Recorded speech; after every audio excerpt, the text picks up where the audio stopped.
एक पुराना गांव कुसुमपुर। चारों तरफ खेत, टूटी कच्ची सड़कें और रात होते ही ऐसा सन्नाटा कि जैसे हर चीज किसी डरावनी शक्ति के अधीन हो। यहां गांव में कुछ दिनों से रात में लोग एक एक करके गायब हो रहे हैं और इन्हें कौन गायब कर रहा है ये कोई नहीं जानता। इस वजह से यहां के लोग रात में बाहर निकलने से डर रहे हैं। वीरेंद्र शहर में रह रहा था। उसके पिता की हाल ही में मौत हुई थी और अब उसे अपने पुश्तैनी घर और जमीन के कागज पूरे करने के लिए कुसुमपुर लौटना पड़ रहा था। शाम का समय था। आकाश में हल्की धुंध थी और सड़कें लगभग अंधेरी। वीरेंद्र ऑटो में बैठा गांव की ओर बढ़ रहा था। ऑटो वाला चुपचाप ड्राइव कर रहा था। वीरेंद्र ने मजाक में कहा, भाई रात में तो काफी सुनसान रहता है यहाँ। ऑटो वाला बस एक ही बात बोल पाया, साहब कोशिश करना रात को बाहर मत जाना। रास्ता लंबा और धूंध से भरा था। वीरेंद्र ने बाहर झांक कर देखा तो उसे सड़क किनारे खड़े पेड़ और खेतों के बीच से गुजरती अजीब सी परछाइयां दिखाई दी। हल्की हवा से पेड़ों की शाखाएं जैसे फुसफुसा रही हों। वीरेंद्र ने खुद से कहा, बस शहर में रहकर ही अच्छा था। ऑटो धीरे धीरे गांव के मुख्य चौक पर पहुंचा। वहां का दृश्य वीरेंद्र को हैरान कर गया। पूरे गांव में सन्नाटा था। कोई दुकानदार नहीं, कोई आदमी नहीं। चौपाल खाली थी।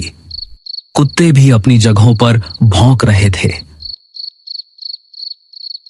वीरेंद्र ने ऑटो वाले से कहा, भैया आप जाओ।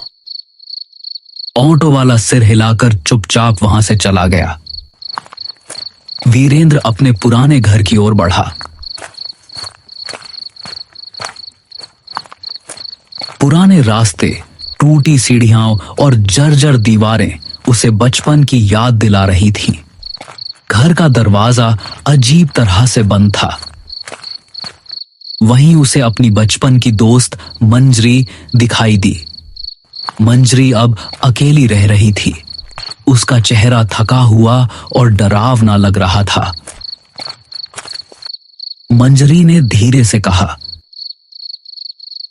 और वीरेंद्र इतने साल बाद कैसे हो, क्या हालचाल है और यहाँ आना कैसे हुआ? हाँ मंजरी, मैं ठीक हूं। मैं बस अपनी पुश्तैनी जमीन का कुछ काम पूरा करने आया था। लेकिन यह बताओ, ये गांव में इतना सन्नाटा क्यों है? वीरेंद्र, हर रात यहाँ कोई ना कोई आदमी गायब हो जाता है। कोई आवाज नहीं, कोई निशान नहीं। बस सुबह जमीन पर एक काला निशान मिलता है, जैसे किसी ने उन्हें जला दिया हो। वीरेंद्र ने हंसकर कहा, मंजरी, ये सब मनगढ़ंत बातें हैं। गांव वाले डरावनी कहानियां बनाते हैं। अगर तुम इसे हल्के में लोगे तो शायद बाद में पछताओगे। रात में बहुत अजीब चीजें होती हैं। आवाजें, परछाइयां और कभी-कभी नाम पुकारने वाली आवाजें। वीरेंद्र ने उसे शांत करने की कोशिश की, लेकिन उसके मन में डर बैठ गया। वह जानता था कि रात अब शुरू हो चुकी है और गांव का सन्नाटा धीरे धीरे उसे अपने घेरे में ले रहा है। रात गहरी होने लगी। वीरेंद्र घर के पुराने कमरे में बैठा, धुंध से ढकी खिड़कियों के बाहर झांक रहा था। हर खिड़की पर अजीब सी परछाइयां गुजर रही थीं। कभी हवा में फुसफुसाहटें, कभी दीवारों के पीछे किसी का नाम पुकारना। वीरेंद्र ने सोचा, यह सब अजीब है, लेकिन उसके पास समय कम था। वो डरते डरते सोया।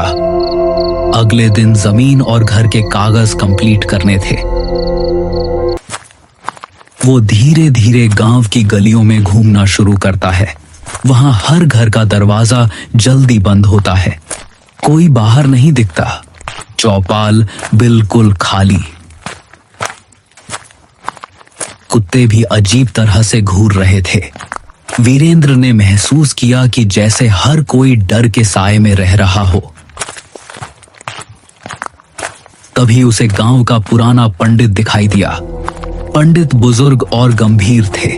उनका चेहरा समय की मार झेल चुका था। पंडित ने वीरेंद्र को देखते ही गंभीर स्वर में कहा, वीरेंद्र, तुम यहां क्या करने आए हो? पिताजी के जमीन के कागज पूरे करने, लेकिन ये सब अजीब क्यों है?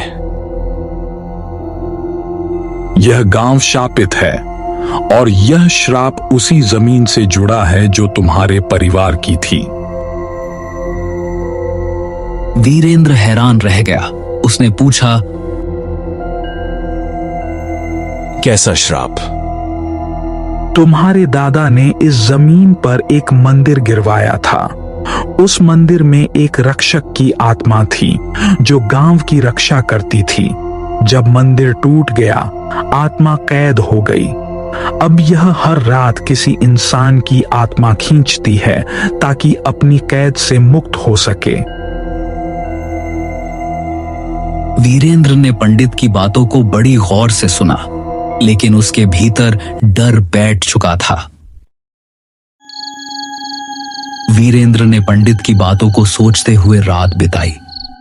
आसपास के धुंध और आवाजें उसे लगातार परेशान कर रही थीं।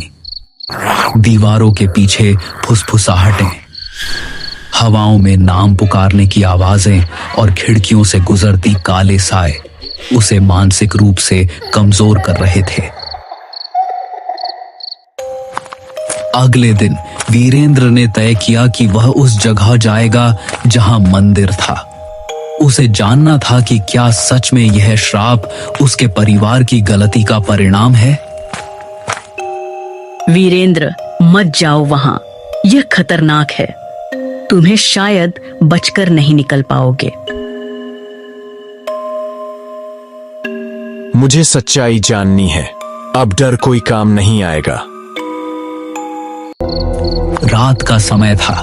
पूरा गांव वीरेंद्र को रोकने की कोशिश कर रहा था, लेकिन वीरेंद्र ने हिम्मत दिखाते हुए आगे बढ़ना तय किया। वीरेंद्र उस जगह पहुंचा। चारों तरफ जली हुई मिट्टी, टूटी दीवारें और बीच में एक पुराना बुझा हुआ दिया पड़ा था। वीरेंद्र ने धीरे से दिया जलाया। जैसे ही लौ उठी, जमीन हिलने लगी, हवा में सिसकारियां गूंजने लगी। वीरेंद्र का मन डर से कांप रहा था। तभी मंजरी वहां पहुंचती है, लेकिन उसका चेहरा बदल चुका था। उसकी आंखों में अब शैतानी शक्ति दिख रही थी। मंजरी इंसान नहीं थी, वो वही राक्षस की आत्मा थी जो मंदिर टूटने पर कैद हो गई थी। सालों से मंजरी गांव के लोगों को मार रही थी ताकि उन्हें अपने अंदर खींचकर श्राप से मुक्त हो सके, लेकिन अब वीरेंद्र के लौटने से उसकी कैद पूरी तरह टूटने वाली थी। मैं अब तुम्हें नहीं छोड़ूंगी। तुम्हें निगलने के बाद मैं इस श्राप से मुक्त हो जाऊंगी। नहीं, मुझे छोड़ दो। लेकिन आसपास धुआं फैल जाता है। धीरे धीरे वीरेंद्र गायब हो जाता है। गांव में अब केवल सन्नाटा और हवा में हल्की सिसकारियां रह जाती हैं। सुबह गांव में अफवाह फैलती है। वीरेंद्र भी उस राक्षस के चंगुल में फंस गया। गांव के लोग अब और अधिक डर के साए में जीने लगते हैं। कुसुमपुर की धुंध अब और घनी हो जाती है। सड़कें, पेड़, खेत और पुराना घर सब कुछ जैसे वीरेंद्र की कमी को महसूस कर रहा हो। मंजरी अब पूरी तरह शक्ति में गांव में घूमती है। हर रात वह नए शिकार ढूंढती है और कोई नहीं जानता कि अगली रात किसका साया दीवारों पर रह जाएगा।